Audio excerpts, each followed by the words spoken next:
नमस्कार, मैं शिवानी रतूड़ी लाइव में आपका स्वागत करती हूँ।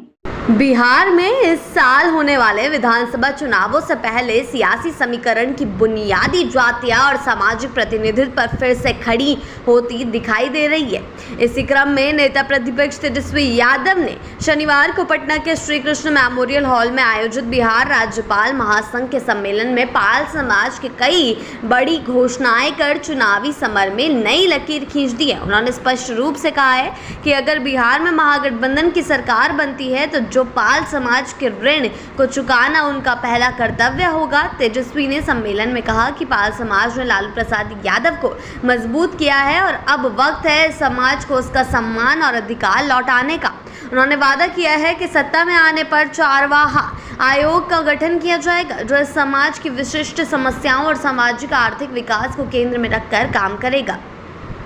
इसके साथ ही उन्होंने यह भी घोषणा की है कि चारवाहा समुदाय की राजनीतिक भागीदारी बढ़ाने पर जोर दिया जाएगा और ये सुनिश्चित किया जाएगा कि प्रशासनिक एवं राजनीतिक व्यवस्था में इस वर्ग की आवाज़ और उपस्थित मजबूत हो। जी हां, भेड़ों की अचानक मृत्यु जैसी दुर्घटनाओं पर भी तेजस्वी ने विशेष योजनाओं की बात कही है।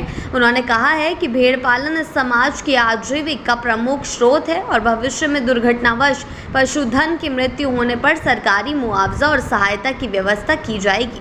भाजपा पर निशाना साधते हुए तेजस्वी ने आरक्षण की राजनीति को भी सामने लाया है। उन्होंने कहा है कि जब महागठबंधन सरकार के 17 महीनों में आरक्षण की सीमा 65% तक बढ़ाई गई थी, तब भाजपा ने साजिश के तहत इसे रोकने की कोशिश की।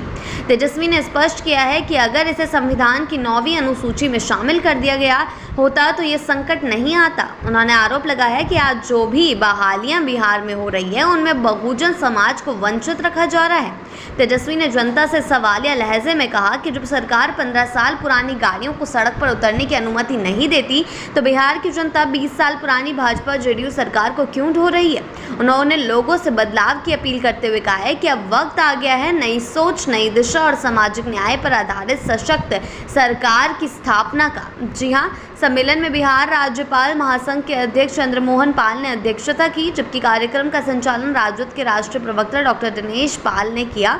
मंच पर पूर्व मंत्री मंगनीलाल मंडल, डॉक्टर दिलीप पाल, राजेश पाल, अमरेंद्र पाल, विनय पाल और कन्हैया पाल जैसे कई प्रमुख नेता भी मौजूद रहे, जिन्होंने समाज की समस्याओं और राजनीतिक भागीदारी पर अपने विचार साझा किए। जी हाँ, राजनीतिक विश्लेषकों की माने तो ये सम्मेलन महज सामाजिक संवाद नहीं बल्कि महागठबंधन की उस रणनीति का हिस्सा है जो अगड़े, पिछड़े और अति पिछड़े वर्गों को साधते हुए व्यापक सामाजिक गठजोड़ तैयार करना चाहती। पाल समाज की गोलबंदी और विशेष आयोग की घोषणा न सिर्फ सामाजिक न्याय की दिशा में एक संकेत है बल्कि इससे आरजेडी को एक ठोस वोट बैंक भी सुदृढ़ होता दिखाई दे सकता है। बहरहाल विधानसभा चुनाव नजदीक है और सभी दल अपने अपने पत्ते खोलने लगे हैं।